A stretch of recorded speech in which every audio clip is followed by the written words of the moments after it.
Hi there, and welcome to the Accepted Authority podcast. My name is Greg Roworth, and I'm your host on this podcast each week, where we talk about how to grow your professional service firm, your consultancy firm, specifically around positioning yourself as the authority in the market. And that's what I've seen to be the most successful strategy for growing a successful consultancy firm. So in this podcast, we're talking about how you can build a market, build a client base that sees you as the authority, and where you're able to build a level of demand in your client base so that they're coming to you, already seeing you as the solution to their biggest problem in their business and wanting you to help them. So making the sales meetings that you have very simple and easy because they're already pre-sold and ready to buy. In this week's episode, I want to focus on the results of a poll that I recently ran on LinkedIn. And that poll posed the question to consultants of what is your biggest focus in sales and marketing for your consultancy firm right now? And there were four options that people were able to select from. The first one was getting more leads.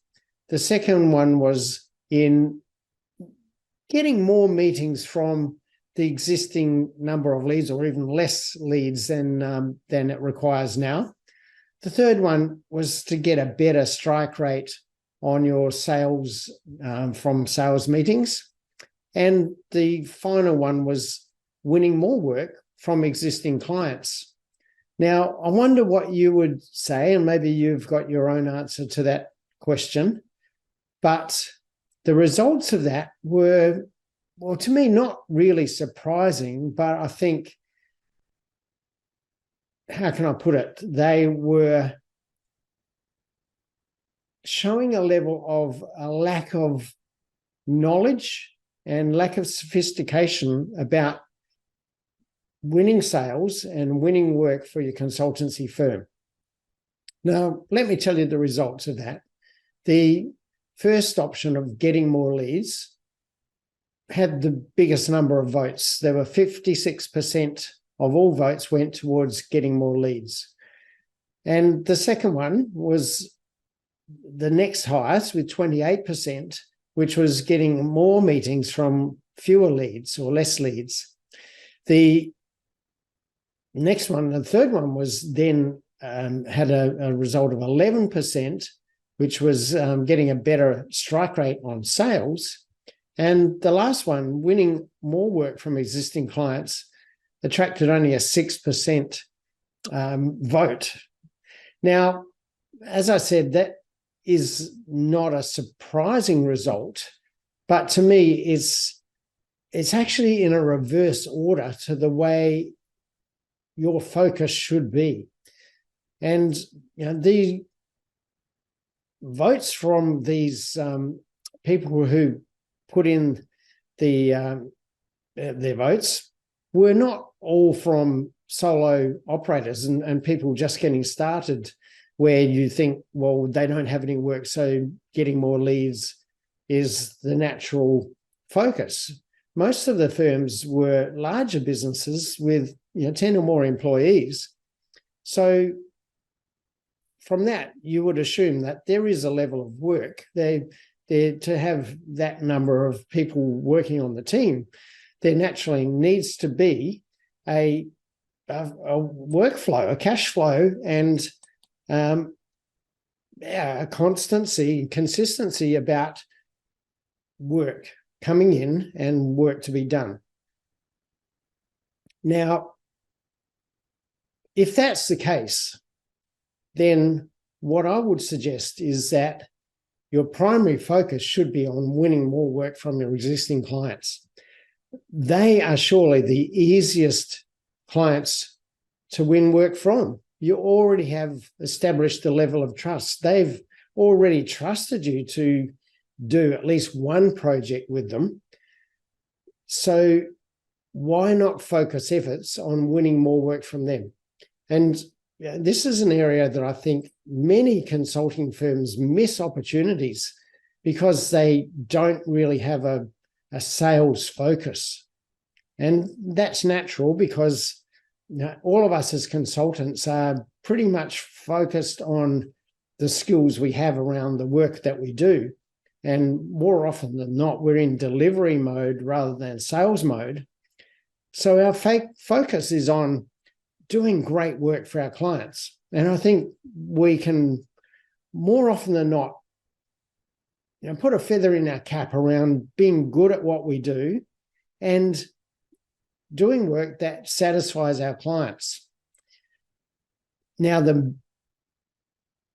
point that is missing here, and where I said that we don't typically have a sales focus, is that we're not looking for the next work we can do for that client. When we're in delivery mode, our focus is on getting our work done, making sure the quality of our work is great, and maybe there's at the back of our mind a hope that our client will appreciate what we've done for them. And when they have another need, they'll think about us and come back and offer us more work. Now, that is a very reactive approach to making sales. And this is where I think consulting firms need to be more sales focused. And now, if you listen to my podcast over the last couple of weeks, you'll realize that when I talk about being sales focused, I'm not talking about having a sleazy salesperson type of approach where you're pressuring people all the time, looking for opportunities to sell to them. That's not what I'm talking about at all. What I'm talking about is looking at what else our client needs that we can do for them. What other problems do our clients have that we're good at solving? Now, if we have that focus, if we have the focus where we're concerned about the welfare of our clients, then we're looking for what else they need that we can help with. So when I said we need to have a sales focus, maybe that's putting the wrong emphasis on it a bit. We need to have a client concern focus. We need to be totally client focused in our approach so that even when we're in doing a project or doing work for a specific client, we're concerned about their welfare and what else they need. And when we can see that we are the best people to solve that problem for them, we need to raise that with them and offer to help. Now, then it's up to the client whether they take us up on that. But at least if we have that focus, then we're going to get more opportunities, because more often than not, if there's a level of trust that we've built up with our clients and they see that we're generally concerned about their welfare, they will more often than not take us up on our recommendation. And that's what we're talking about. We see a problem, we see a way to solve that problem for our client, and we recommend what needs to be done. They will more often than not take us up on that recommendation, and naturally we will get more work and more sales. So the sales focus is from that perspective of having the greatest level of concern for our clients. And if we're just in there focused on doing a good job at our project that we're working on, if we're focused on completing that at a high level of quality, I'm going to suggest to you that that is not a client concern focus. That's really about us doing the job and getting paid, which inevitably results in not getting more work from a client, or at least not straight away.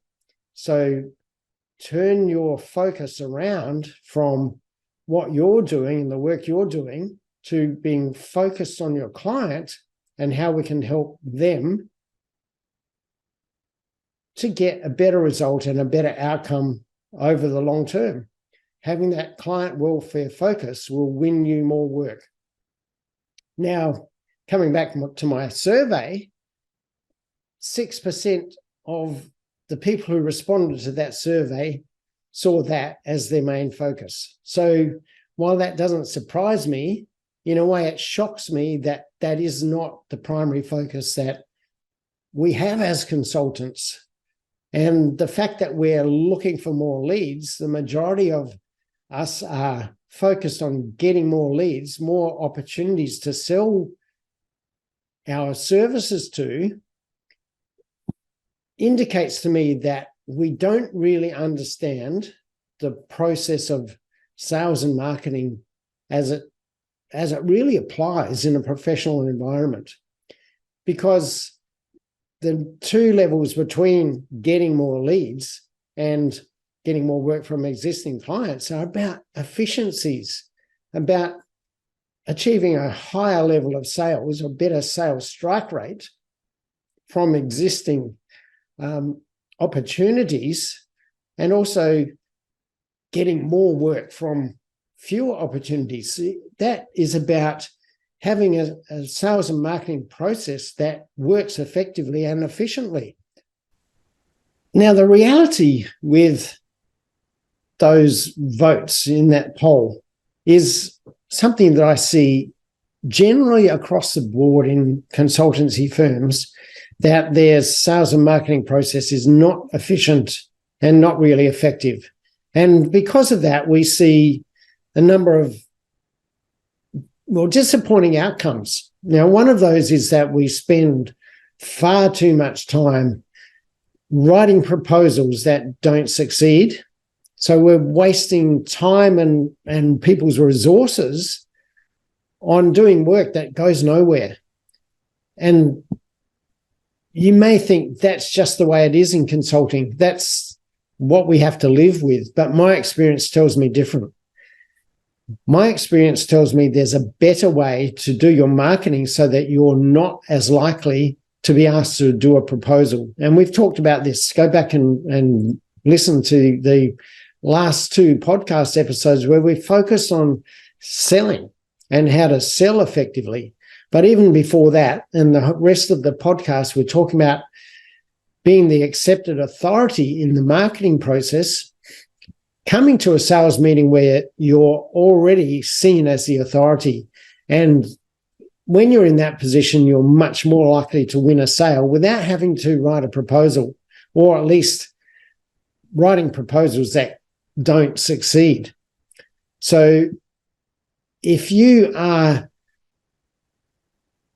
interested in getting more sales, and another disappointing outcome of not having an effective sales and marketing process or system within your firm is that you often win work from clients who are less than ideal clients. Now, that comes about because we're attracting, or we're doing a lot of hard work, or we see it as hard work to get an opportunity. So we don't want to lose any of those opportunities where possible. So even if the client is difficult, or they ask us to do things that are less than ideal, where we have to come up with new ways of working and doing new things for clients, while that generates revenue for us, I've seen many situations where it doesn't generate extra profit. It actually costs more money to do that work than that client is worth. Now, you might say we're investing in the future, we're building additional capability, we're creating new revenue streams, new opportunities, but how often do you do that? And then how often do you actually get the opportunity to repeat that sort of work that you've invested all this time and effort to gain these new skills? What I've seen is that often is a one-off, and every new client becomes a new problem for you to take on a process of learning how to work with that client effectively so that you can deliver the solution that the client is looking for, but it makes your business inefficient and makes your business more costly to run, makes your business more difficult to manage, because you need people with high-level skills to be able to have the ability to work out how to do things without it being something that you typically do in your business. So when you take on any client, if we can put it that way, and are willing to do any work to earn revenue, your business is becoming harder to manage, less efficient, and less profitable. So if you can build a marketing system that helps you win more work from better clients with fewer opportunities, you have more opportunity to pick and choose who you want to work with. You have more opportunity to work on the most profitable work and with the most enjoyable clients. So in any marketing system, that's my focus, to bring in leads that are better clients for us. I want to work with the best clients. I want my marketing efforts to produce opportunities with my premium level clients more often than not. So building a sales and marketing system that attracts those people, those organizations, to provide opportunities for us to grow and build a firm efficiently with less need for higher level talented people. That is the better business model, in my opinion. Now, the third area of getting a better strike rate on sales is very closely aligned to that previous one, but that probably comes down to getting better at selling, having the selling skills to take advantage of the opportunities that come to you. And that is a very important focus as well. And we've spent the last 2 weeks covering that process in the podcast of how to sell effectively, how to sell with power instead of pressure, which often comes in with a lack of sales skills. And what I see is that people who are very skilled at helping clients make the best decision for them, and again, having that client concern focus, if our focus is on how can we help our clients make the best decision for them, then we'll be better at selling. Where it's our need driving the process, where we have a need to make a sale, that, and we're not so skilled at selling, those two factors drive pressure. They create pressure for us that is conveyed to the client. So having a sales situation, as much as you don't like pressuring and pressure sales, I guarantee that most consultants still sell with a pressure model. And I talked about selling with a power model in the last episode, so go back and listen to that if you want to know more about that.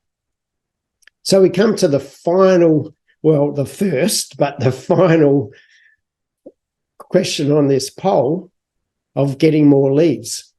Now, yes, this is important, but really to me, it is the last thing to focus on, because if we can get better at winning more work from better quality clients, winning more sales from the opportunities we have, and attracting better quality clients to those sales meetings, well, we need fewer leads to make our business successful.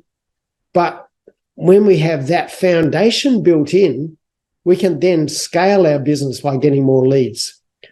So rather than have the focus on how do we get more leads to grow our business, which may be problematic, it may make our business less efficient, more costly to run and difficult to manage, let's tidy up the processes that we already have control over. How do we get the clients into a sales meeting so they're the right clients? How do we get better at being concerned about their needs so that we can sell more of those opportunities? And then how can we get better at serving our clients with a concern for their welfare so that we can win more work from them? When we have those foundations in place, then we can scale our business with more leads. But I want to suggest to you that having a focus on getting more leads is the wrong focus, and it really is the last thing you should be thinking about in terms of growing your business successfully. So have that approach of, if we can be more concerned about our clients' welfare, what would that mean for our business? How would our business operate if that was our primary focus?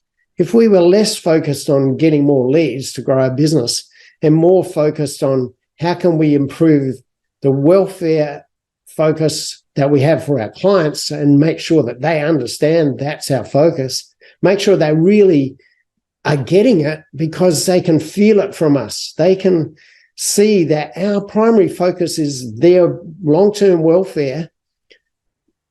The whole dynamics of your business will change. Instead of having to find more leads, you'll be attracting more leads. You'll be so attractive that people will come to you wanting to work with you with far less effort going into finding more leads. So I think I'll leave it there for this podcast episode. I've been on a bit of a rant today. Maybe that's come across, but hopefully you see why I'm so passionate about having a client welfare focus and what a difference that makes to how your business operates and how that drives lead generation, rather than having a focus on how can we find more people to sell to. Make sure your focus is on your clients and their welfare, not your success. Your success is an outcome of making your clients successful. Your success is a result of doing everything right for your clients. Because when you do that, you create the ultimate marketing system where your clients basically will end up doing the selling for you. So I'll leave it there for today. My name's Greg Roworth. You can find me if you want to know more and get access to some free information on my website at businessflightpath.com, or look me up on LinkedIn or Facebook. Just do a search for Greg Roworth and you can't miss it. Reach out to me. I'd love to talk to you. If you see yourself in anything that I've talked about today, if you have that feeling that, yeah, we're one of those people where we're not optimizing our ability to grow our business and we're not attracting the right sort of clients, I understand. I was totally like that before I found a better way. And since doing that, since making that breakthrough, I've been able to help hundreds of clients achieve the same level of success in turning around their focus and turning around their results. So if you're interested in knowing how to do that, reach out to me. You'll be able to reach out on LinkedIn or through my website, and I'd love to talk to you. So let's get our focus on our clients' welfare, making sure that's what we're here for, and being the accepted authority in your field. That's it for today's episode. Greg Roworth out.